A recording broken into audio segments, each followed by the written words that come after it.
Hi,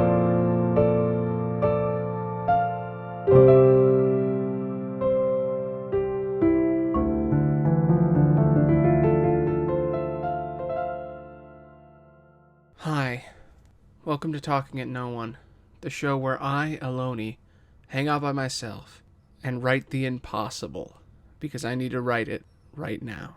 This week, I'm nervous, and I'm not sure if this is going to work at all. But on this show, I'm always trying to push myself to do something incredibly insane, something that's so impossible that I have to do it, even though I'm scared to do it. So for years, I have studied a specific style of writing called the Hero's Journey.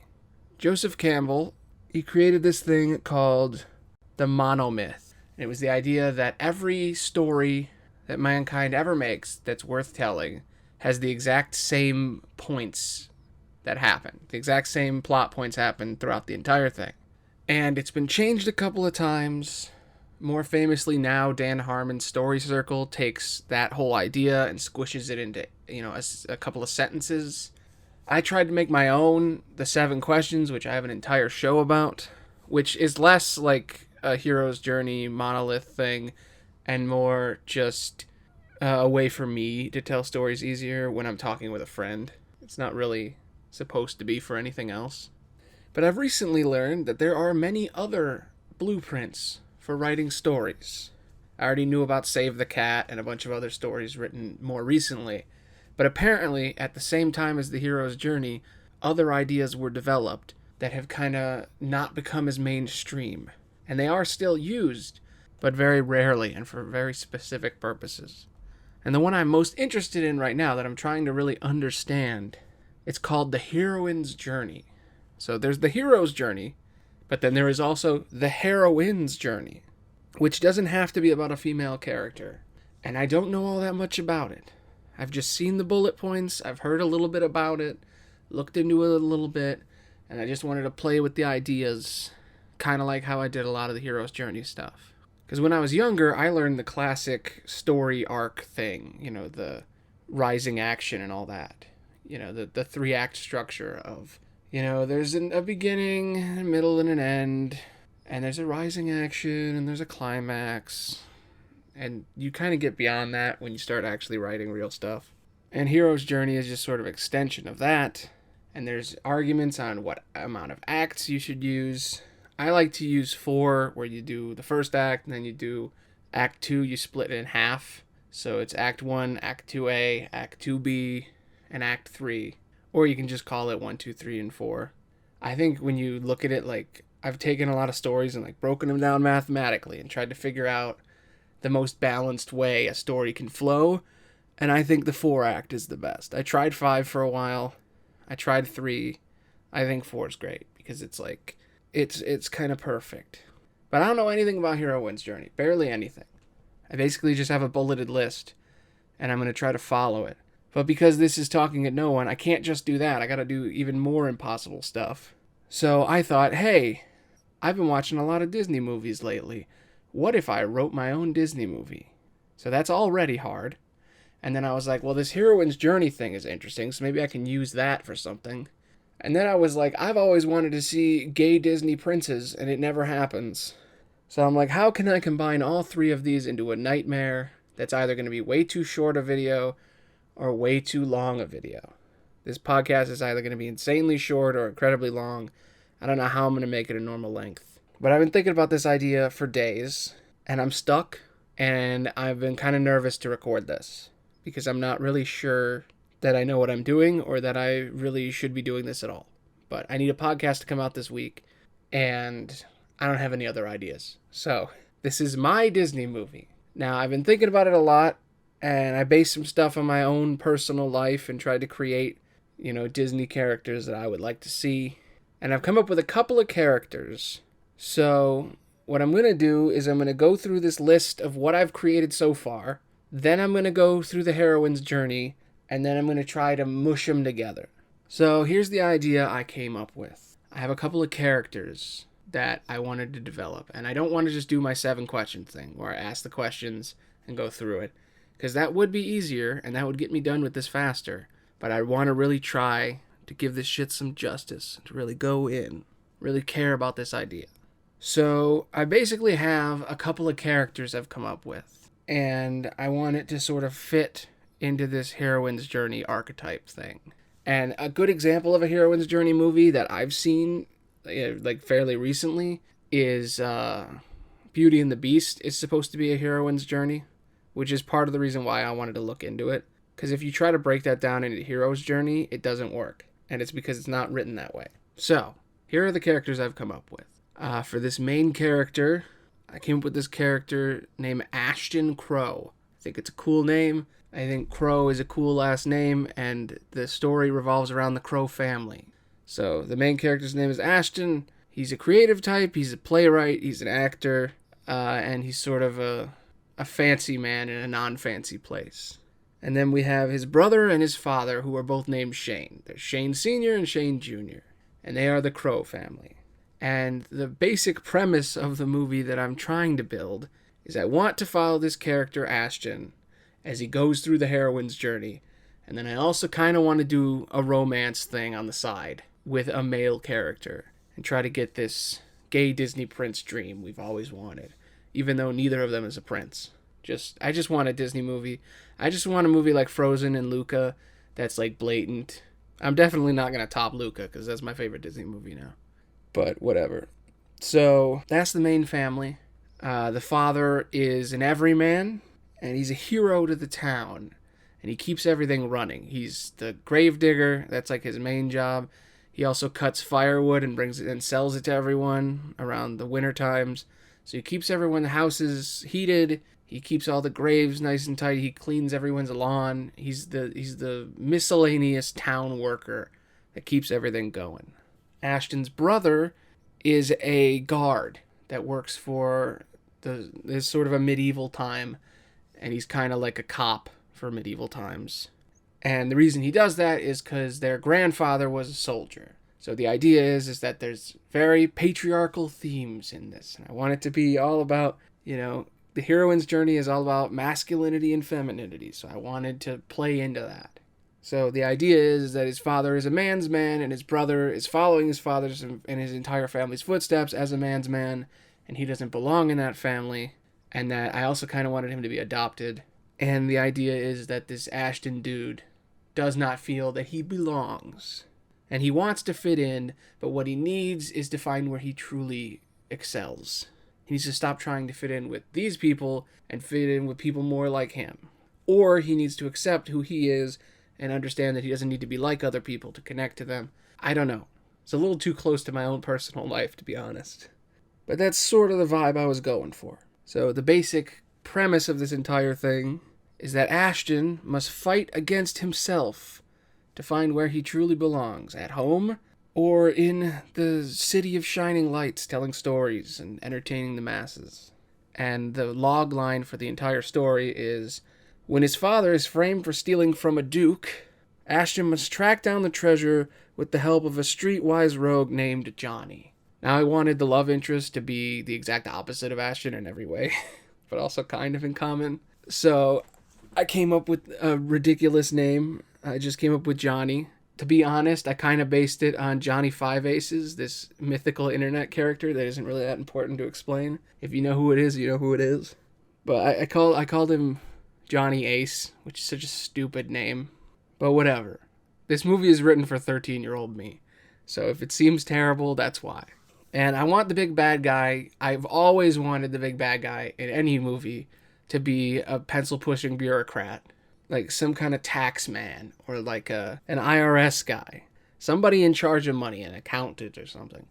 But I was like, that's not big enough. What's the closest thing I can get? And I thought, a duke.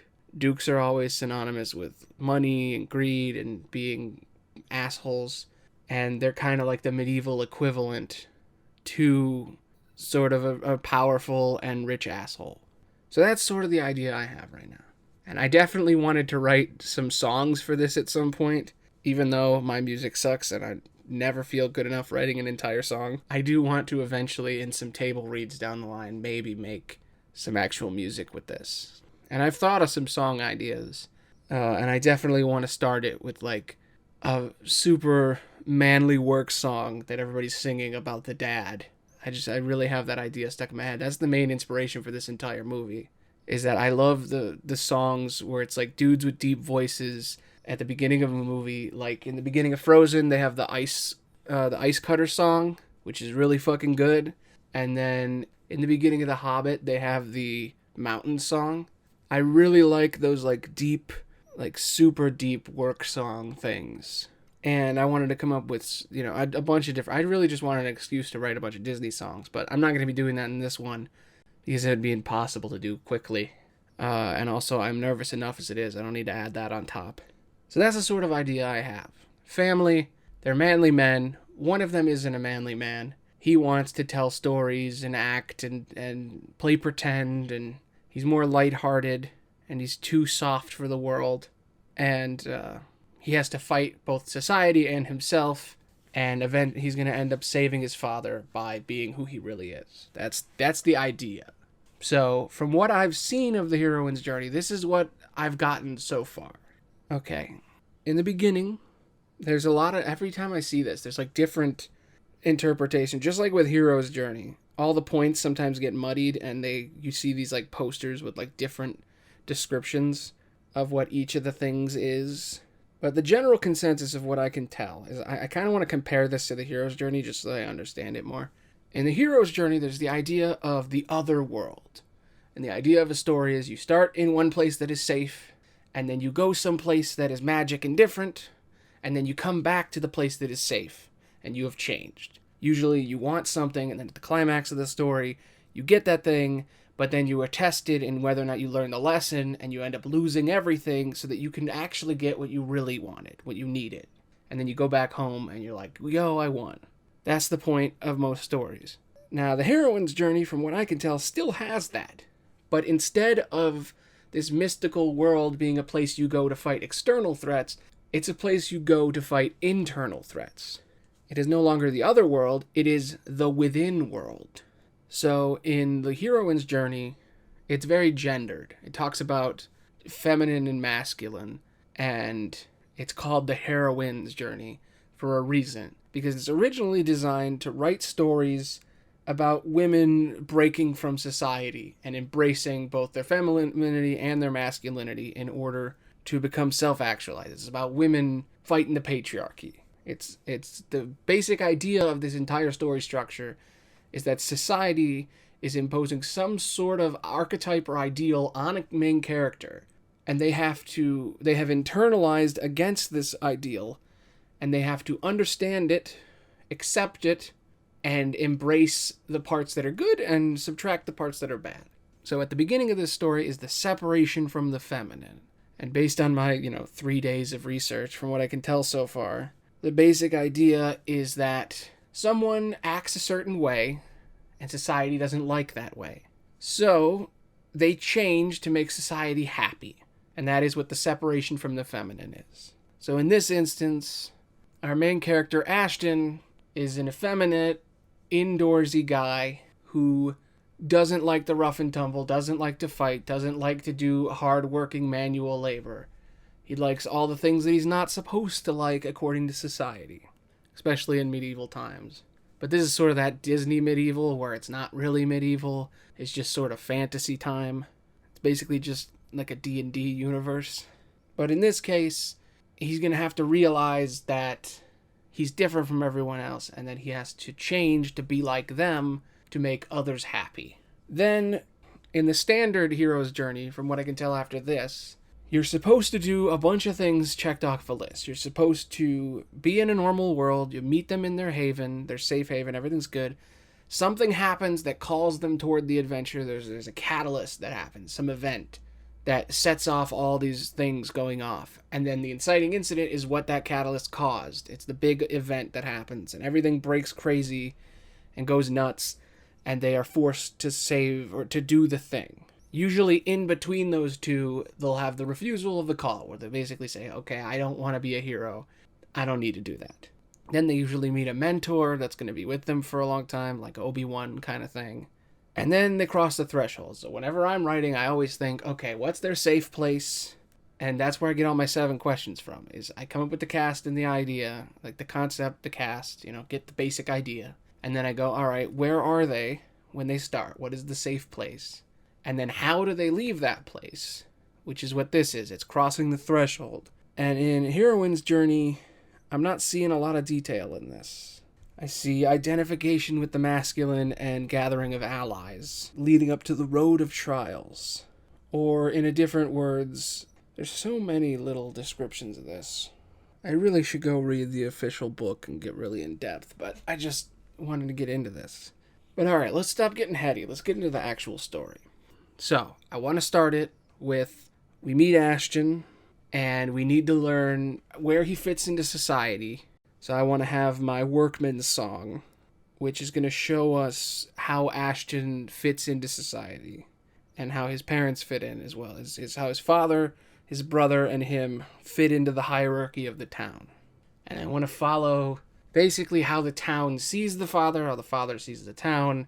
And the idea is basically that in this song, you're going to get most of this, which is that the father is this everyman, outdoorsman, grave-digging, wood-cutting man's man.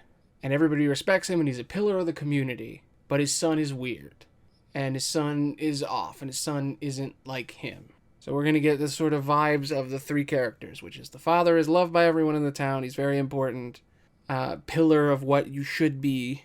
His brother is trying to be like his father, but isn't as good. He's sort of a lesser version of the father. He's just trying to be like him, but he's not doing it his way.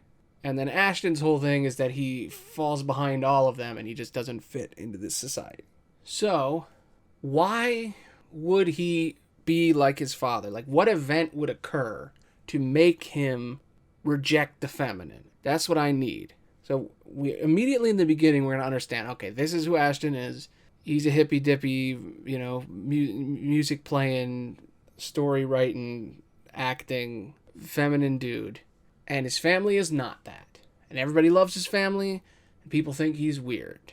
So we got that classic Beauty and the Beast of like, Belle, she likes reading too much. Nobody in town liked to read. Belle's smart because she reads, and she's special because she reads. And her dad's an inventor, and everybody thinks he's crazy. So we get that in this. His dad is loved by everybody. He's a hard-working dude. His brother isn't as good as his dad, and he is nothing like them. What can we do to show who he is and how he fails, sort of thing, right? Because we want him to reject his own self. So we need an event to happen that, like, causes him to want to change. Man, there are a lot less bullet points on Heroine's Journey. Heroine's Journey almost needs Hero's Journey to exist. It's so short. Wow. God, man, it really does want you to just, like, really get in there. Okay, maybe I need some further reading. Okay, I'm on the Wikipedia now. I'm going to get a little bit more in depth. Okay, I'm not wrong about how I've set up the story. Okay, so usually in the beginning of the story, our heroine will distance themselves from the feminine. So I got that going. I just need to figure out why he does that. They're still tied to their femininity sometimes, but they're trying to distance themselves from it because of outside pressures that they've internalized. And then here's the step that doesn't show up on my little bulleted list. Identification with the masculine. Our heroine must identify with masculine values. This can be portrayed as a father figure or a traditional male role model in the society. So I was right about that. Usually you're supposed to have a mother figure in there. I wanted to do the Disney thing of having the dead mom thing. Maybe we could see the mom first. I just don't want to do a super sad parent dead thing. Nobody ever just talks to gravestones anymore in movies. I want that. That's where I want to start him. I want to have him talking to a gravestone. I think that's a good start. Okay, here's my idea. Okay, we open on medieval town. Music plays. We see the town as it operates. We hear this manly workman's song about chopping wood and digging graves and mowing lawns. We hear the townsfolk sing about the guy who's been singing what he's doing. So the workman is singing, and then the town is like, this guy's great. They're the chorus. We see behind him, he's chopping the wood, he's digging the graves, he's cutting the lawn. People are watching him. Then his son is chopping the wood and digging the graves and mowing the lawn, and almost as good as him. But then his other son, his adopted son, the son he found, is chopping the wood, but not very good, is digging the graves, but not great, and is tricking his brother into mowing the lawn. We see the difference between all these characters immediately. We see the disappointment on the father. We see a small smirk from him as the son is tricking the brother to do his work for him. The dad likes that, but the son doesn't see it. And there is a relationship between these three characters. We get it immediately.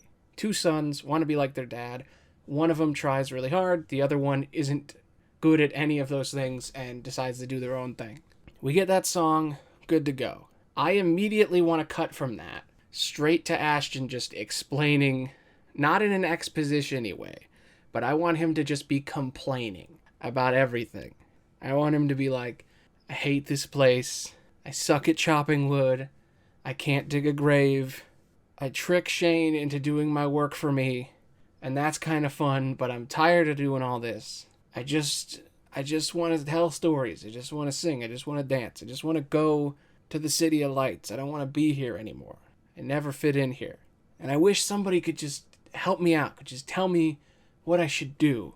And then you cut, and immediately he's looking at a grave. He's talking to his mother's grave. That he's just talking about the things he's mad about that he doesn't want to talk to anybody about. And we immediately get all that. So we need him to do something that his father likes, so he can do more of that thing. Because in the identification of the masculine in the heroine's journey, the father usually praises the heroine for doing something masculine and kind of ridicules the feminine traits.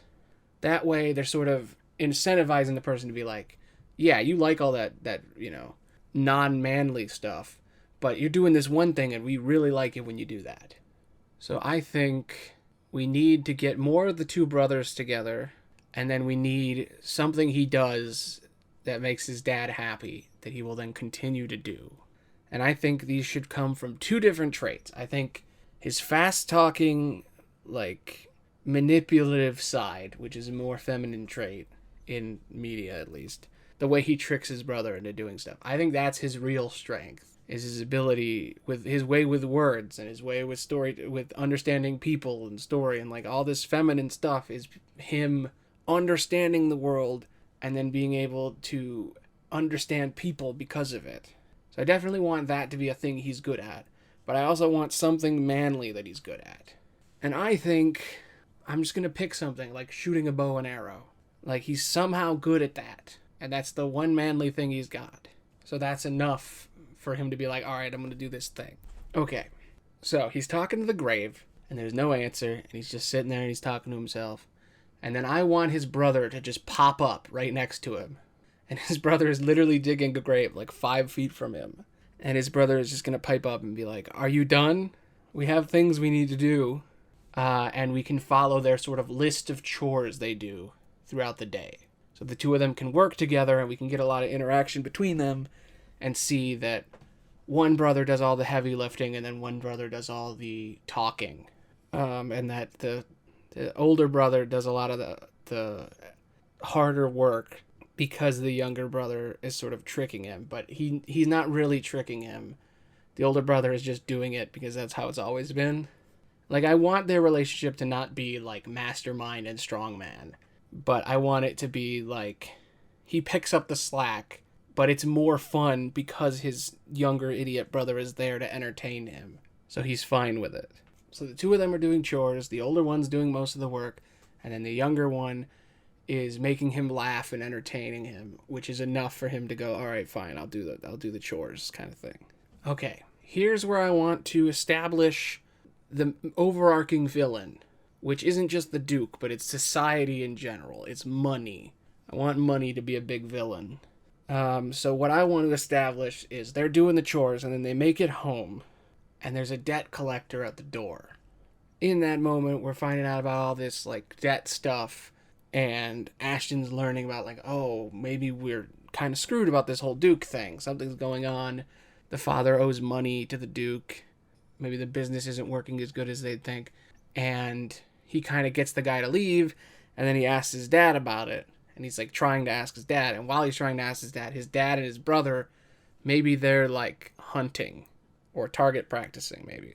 Okay, so Shane and I'm just gonna call the characters Shane, Dad, Ashton. Shane's the brother. So Ashton finds out that something's going on with the debts and stuff, and he's trying to get a hold of his dad. He's trying to talk to him about it, but his dad's being distant about it. And then Shane is going to be a royal guard. So basically the idea is that the dad is ignoring everything the son is asking about this, and instead asking the brother about how he did the chores and what he's doing now. And, hey, if you want to be a guard, like you said, we got to train. So they walk outside, and they're shooting with bows and arrows. They're shooting at hay bales. Ashton's trying to get a hold of his dad. He's getting pissed off. He's trying to get his dad to listen about this whole debt thing. Maybe there's a side thing he's trying to, like, was pitching an idea to his brother the whole time they were working together. And he wants his dad to hear this idea and be proud of him, but his dad doesn't give a shit. And while this is all going on, it's pissing him off. He's getting all mad. People aren't listening to him. He has all these ideas, and he's not being rewarded for them in any way. So he takes the bow and he shoots it. Perfect shot. Shoots it again. Perfect shot. Splits an arrow in half. He's a natural. At this point, his dad embraces his skill, but not the ones that he wants. Maybe instead of practicing, someone has showed up. It's like an interview type thing.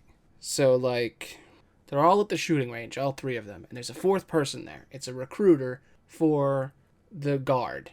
And basically we're seeing the brother do all these like trials. He's like using a sword and like cutting through mannequin dudes with swords, or he's like doing like sword fighting, and he's like pushing through heavy doors and like kicking down doors and stuff. And then he goes up to the last part of the test and he's shooting his bow and arrow. And the dad and Ashton are standing there waiting for him to get to the end. And while his brother's doing all these epic-ass trials, no-scoping and knocking down doors and doing cool manly stuff, he's talking about all these crazy stories he's been working on and all this stuff that he cares about, and kind of annoying his dad while his dad's watching the actual cool stuff. And he's also trying to talk to his dad about this like problem that's happening with the debt and everything. And at the end of it, his brother comes out, shoots the arrow, it's all good. And then he walks up at the end of it, and his dad's happy for his brother, but he's kind of jealous and mad that he's being ignored, even though it is clearly his brother's thing, and he's kind of interrupting and being kind of selfish about all this. He picks up the bow, he shoots it, perfect shot. The recruiter immediately is like, oh, he should be with us, he should join the guard. So he refuses, and he walks away, and he basically throws the bow away, and he's like, I don't want to do this. I want to tell stories, I want to go to the city, I want to matter. He's talking to his brother, and he's like, I don't want to do this. This is your thing. This isn't my thing. I don't want to be a guard. I want to tell stories. I want to be famous. I want to matter. I want to go to the City of Lights. But his brother looks at him, and he tells him, guards matter. And he starts talking about his dream of wanting to be a guard. Dad was a guard. Grandpa was a guard. We've always been guards, and I think you should be one too. You're such a great shot. Plus, I could really use the help. The recruiter really likes you. So, we cut forward 3 years later or some shit. He's a guard now. And we've officially gone through the road of trials. We can get sort of a montage of all those big events. Of him, boot camp and different guard duties, stopping criminals, all that stuff. And we get immediately to the illusionary boon of success. Or just otherwise known as the illusion of success. So it's at this point that we're supposed to be pretty far in the hero's journey. We're actually kind of skipping a couple of steps. So maybe I should stick those in there. Alright, we just did refusal of the call. So maybe I shouldn't rush over the whole guard thing. Okay, this is going to sound crazy, but maybe the brother is the mentor. Because I don't really want to do like cool recruiter. He's the mentor. He's going to like usher them in. Or he's going to turn out to be bad or some shit, because I don't want any of that. I want his brother to be the mentor. I want his brother to be like, yo, this is how we do this thing. The problem here is that I want to get to this point where the dad gets arrested and he has to go save him. He has to go to that City of Lights he wanted to go to. But I'm kind of rushing. And I definitely, even though I'm supposed to be doing the heroine's journey, I still need that hero's journey in there to help me structure it. Because the heroine's journey doesn't exactly have that much structure. I think it really feels like it's something you add on top. Okay. So, maybe the recruiter should be the mentor. Like, we get this rugged, manly dude that's like, I'm the recruiter guy. Because we don't have a villain yet either. Like, the Duke is a villain, yes, but I feel like the Duke is more like a metaphorical thing in society. I feel like this recruiter definitely should be like, okay, I'm getting too heady. Okay. Ashton joins the guards with his brother. So we get boot camp, classes, trials, and then graduation. Maybe when he goes back, maybe when the brother describes, like, pitches the idea to him, he also says, the guards go to the City of Lights. The guards matter. Maybe this can be a stepping stone. So we can get the crossing the threshold and all that in this sort of montagey moment. Do we need the father to be framed and kidnapped? That's the question. That was my original idea, is like this dead man shows up and the dad gets taken away and then they sort of have to do something to fix this. I don't know, maybe I can have the dad visit and something will happen in the city. Okay, so maybe I should 100-foot view, because we're very long into my recording. Okay, we have a family. They're called the Crow family. Ashton Crow, his brother, and his dad are working men. They do a bunch of work stuff related to the town. We start with a workman's song. We learn that Ashton's father's a big deal, his brother is following in his footsteps, and he doesn't really fit in. Then Ashton is talking to someone about everything that he hates and everything he really wants to do and his dreams and all that fun stuff. And then it turns out, oh shit, it's his mother's grave. His mom is dead, and he feels like he doesn't belong. Then we see his brother basically being like, are you done? And the two of them are doing their daily jobs, and we see what their daily life is like together. And how the brother works really hard and picks up the slack, but the brother is really funny and has a lot of crazy stories that the older brother likes. They go home, and there's a debt collector at the door. And Ashton kind of convinces him to leave and kind of tricks him with his charming and his skill, with his storytelling. He tells a bunch of ridiculous lies to get the guy to leave. And then he and his brother and his dad all go to the shooting range for his brother to take the test to join the guards. He's being recruited. If the recruiter likes these people in this like trial, he'll take them in and they can go to the school. So his brother does all this epic stuff, and Ashton is just like telling his dad a story and like kind of annoying his dad while they're in the stands watching all this. And he's like, so yeah, this is the story I was telling him. I was like this, and I'm doing that, and this, and he's like, and then the debt collector came, and I told him this, and I got him to leave. And then the dad's like, yeah, that's nice, whatever. I'm watching this show. And then his brother fucking runs in, shoots the final arrow. Recruiter's gonna take him in. Later, they're standing by the stands, and they're, like, happy for the brother, and he's being all selfish, Ashton. And his dad is basically like, look, you can be a part of this, or you can just keep being weird. And he gets mad, he pulls out the bow, and he fires it. Perfect shot. The recruiter sees it and is like, hey, you should have your brother come along, too, to Shane. He's like, hey, you're in, if you can get your brother to come. The two of them talk. He's like, look, you can join in. We can do this. And he's like, I don't want to do that. I want to go to the city. I want to be famous. I want to matter.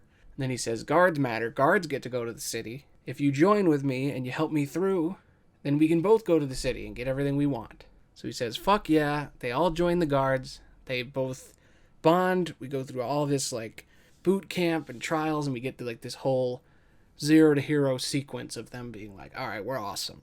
And they make it. They enter the City of Lights, and they get everything they wanted.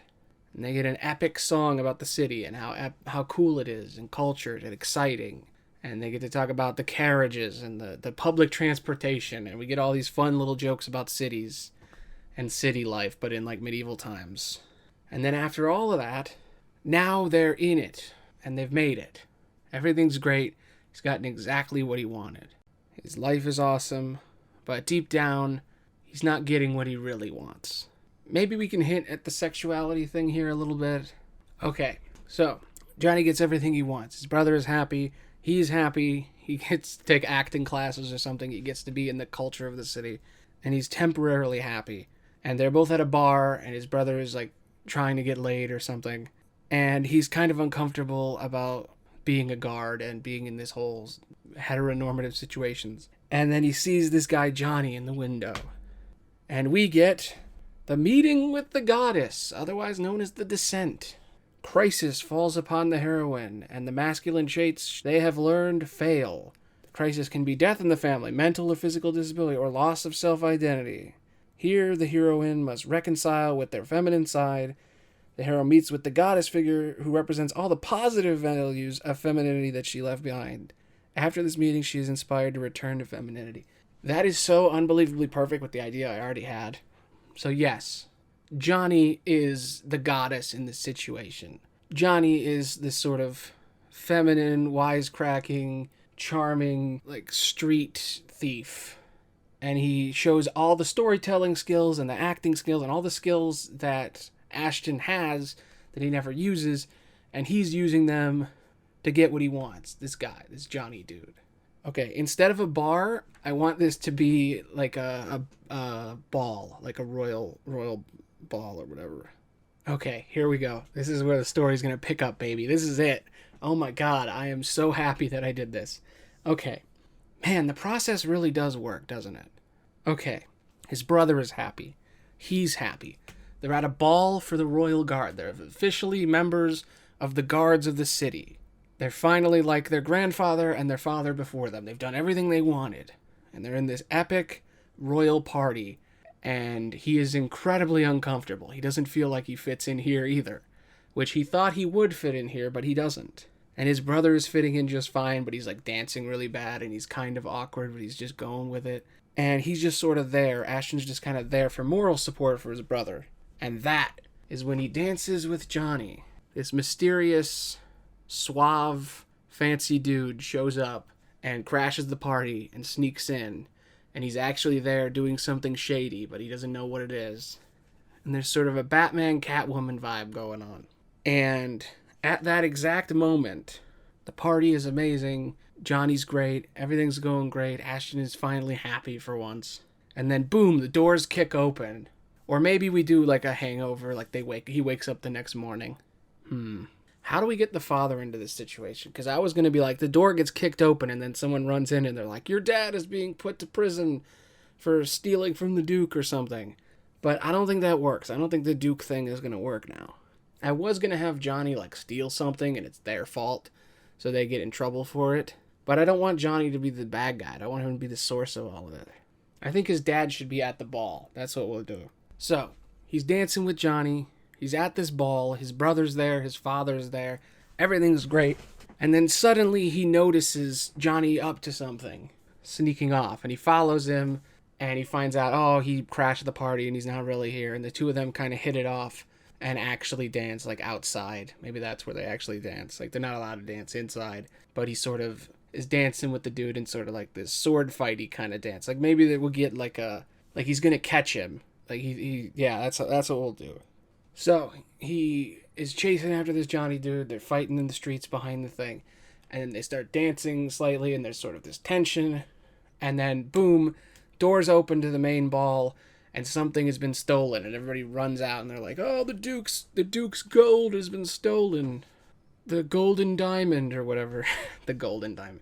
The gold-encrusted diamond of the Duke has been stolen. The Duke's diamond bib has been taken. So in this moment, all locked down, Johnny gets away, and something has been robbed. And we sort of go and see what's going on, and we find out that the father's been framed. And someone stole something, and since the dad has outstanding debts, and there's a bunch of evidence in his carriage that he stole it or something, they think the dad did it. Okay, here we go. His dad's in prison, and he goes to talk to him. And then him and his brother are with his dad, and his dad's like, I didn't do it, I didn't do any of this. And his brother is looking for the real thief. And his brother looks to him, and Ashton's like, I can help, I have a lead. I know, I saw somebody at the ball. And he says, I don't need anything from you. This is a job for a real guard. Stay out of this. You're not a real guard. You're just a kid playing pretend.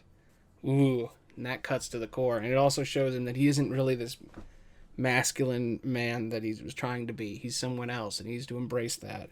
So we get the next part of the heroine's journey, the yearning to reconnect. The heroine wants to reconnect with their feminine side and may try to rekindle a bond between them and, in their old case, the mother, with them and the mother figure. But in this case, there is no mother figure.